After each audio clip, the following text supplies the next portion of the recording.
Hello cooking crazy channel में तमारू स्वागत है। आज बनावीशुं एकदम ट्रेडिशनल रीतथी गुजराती स्वादनुं खाटी केरीनुं अथाणुं। तो चलो रेसिपी शुरू करिए। अने रेसिपी पसंद आवे तो विडियो ने लाइक और चैनल ने सब्सक्राइब करवानुं ना भूलता। तो गुजराती स्वाद साथेनुं खाटी केरीनुं अथाणुं बनाववा माटे मैं वजन में आशरे 400 ग्राम जेटली तोता केरी लीधी छे। तमे बीजी कोई पण केरी लई शको। અને એના મેં આવી રીતે મીડિયમ સાઇઝના ટુકડા કરી લીધા છે। તમે તમારી ચોઈસના નાના કે મોટા ટુકડા કરી શકો। હવે આ બધા ટુકડાને આપણે એક વાસણમાં લઈ લેશું। ખાટી કેરીનું અથાણું બનાવવા માટે સૌથી પહેલાં આપણે અહીં કેરીને હળદર અને મીઠા સાથે મિક્સ કરી અને એક રાત માટે રાખવાની છે। તો આપણે અહીં 400 ગ્રામ કેરી લીધી છે, એની સામે એક મોટો ચમચો છે મીઠું ઉમેરીશું અને 1.5 ચમચા જેટલી હળદર ઉમેરવાની છે। અને આ બધી વસ્તુને પહેલાં તો સારી રીતે મિક્સ કરી લેશું। અહીં મિક્સ પણ ચમચાથી જ કરવું, બને ત્યાં સુધી કેરીને હાથ ન અડાડવો, કારણ કે આ કેરીનું અથાણું આપણે આખા વરસ માટે બનાવતા હોઈએ છીએ, એટલા માટે હવે ઢાંકણ ઢાંકી અને એને આખી રાત માટે રાખી દઈએ। તો કેરીને સાઈડમાં કરી હવે આપણે અહીં એનો બોળો વઘારીશું। તો બોળો માટે મેં અહીં 1 કપ એટલે કે 200 ગ્રામ જેટલા મેથીના કુરિયા લીધા છે અને એને આવી રીતે પોળા કોઈ વાસણમાં આવી રીતે પાથરી દેવાના।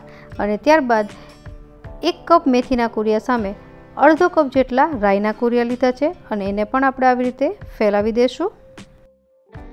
તો બંને જાતના કુરિયા છે એ પાથરી દીધા બાદ હવે આપણે અંદાજે 1 ટીસ્પૂન જેટલા કાળા મરીના દાણા અને ત્યારબાદ 1 ટીસ્પૂન જેટલી હિંગ ઉમેરીશું।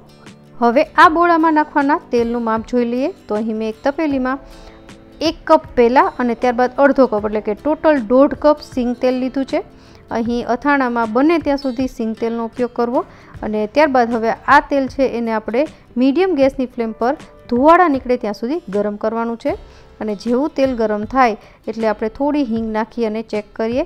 તો તમે જોઈ શકો છો હજી સારું એવું ગરમ નથી થયું, થોડી વાર ગરમ કરીશું અને હવે ફરીથી ચેક કરીએ તો હિંગ નાખ્યા બાદ તરત જ હિંગ છે એ આવી રીતે ઉપર આવી જાય છે, એનો મતલબ તેલ પરફેક્ટ ગરમ છે। તો હવે આપણે ગેસ બંધ કરી દઈશું અને આ તેલ છે એને આપણે જે બોળો આપણે વઘારવા માટે વાસણમાં બધી વસ્તુ નાખી છે એમાં ઉપરથી રેડી દેવાનું છે। અહીં તેલ રેડો ત્યારે હિંગ ઉપર રેડવું, જેનાથી સુગંધ છે ખૂબ જ સરસ આવશે અને ત્યારબાદ આવી રીતે હાથેથી જ કરી લેશું, જેનાથી તેલ બધી જગ્યાએ ફેલાય છે। હવે આપણે આમાં 1 ટેબલ સ્પૂન જેટલી વરિયાળી નાખીશું, જેનાથી સુગંધ સરસ આવશે। અને હવે અહીં કંઈ જ નથી કરવાનું, આપણે આને 1 કલાક માટે સાઈડમાં રાખી દઈશું ઢાંકણ ઢાંકીને। અને અહીં જે તમે ઉપર જે ડીશ ઢાંકો છો એ કાણાવાળી રાખવી, જેનાથી તેલ ગરમ હોવાના લીધે વરાળ છે બહાર નીકળી જાય। તો 1 કલાક પછી ચેક કરીશું તો તમે જોઈ શકો છો એમ કે બોળો નીચે બેસી ગયો છે અને તેલ પણ એકદમ ઠંડુ થઈ ગયું છે। તો હવે આપણે આમાં નાખવાનું છે લાલ મરચું અને મીઠું। તો અહીં મેં કાશ્મીરી મરચું વાપર્યું છે, એટલા માટે હું અહીં જેટલો બોળો આપણે લીધો છે એ પ્રમાણે 2 મોટા ચમચા છે ઉમેરીશ। જો તમે નોર્મલ મરચું વાપરતા હોય તો ઓછું મરચું નાખવાનું, નહીંતર અથાણું વધારે તીખું થઈ જશે। ત્યારબાદ બોળાના ભાગનું આપણે અહીં 2 ટીસ્પૂન જેટલું મીઠું ઉમેરીશું। આપણે કેરીમાં ઓલરેડી મીઠું નાખ્યું છે એટલે અહીં માપથી નાખવું અને બધી વસ્તુને સારી રીતે મિક્સ કરી લેશું। તો તમે જોઈ શકો છો એમ કે કાશ્મીરી મરચું વાપરવાથી અથાણાનો કલર એકદમ લાલ ચટાક આવ્યો છે। તો બસ હવે આપણો આ બોળો વઘારાને તૈયાર થઈ ગયો છે, આપણે એને એક રાત માટે સાઈડમાં રાખી દઈશું। તો હવે જે આપણે કેરી હળદર અને મીઠામાં રાખી હતી એને જોઈ લઈએ। તો આખી રાત પછી સવારે ચેક કરીએ તો હળદર અને મીઠાનું પાણી છે એ થઈ ગયું છે અને કેરી સારી રીતે સરસ પલળી ગઈ છે। તો હવે આપણે આ કેરીને કાઢી અને સૂકવવાની છે। તો હું એક વ્હાઇટ કલરનું કોટનનું કપડું છે એમાં કેરીને નિતારીને સૂકવી લઈશ। અહીં પણ તમારે ચમચાનો જ ઉપયોગ કરવો છે, કાણાવાળો ચમચોનો ઉપયોગ કરો, જેનાથી હળદર અને મીઠાનું પાણી છે ન આવે। તો બધી જ કેરી પાથરી દીધી છે અને અહીં હાથ ન લગાડવો કેરીને। અને જે હળદર મીઠાનું પાણી છે એને તમે ત્રાંબાના વાસણ ઉટકવામાં ઉપયોગમાં લઈ શકો। હવે આપણે આ કેરીને એક આખો દિવસ ઘરમાં જ સૂકવવાની છે, તડકે ન સૂકવવી, તડકે સૂકવવાથી કેરી ચવડ થઈ જાય છે। તો આખો દિવસ ઘરમાં સૂકવવાથી કેરી છે સારી રીતે સુકાઈ ગઈ છે।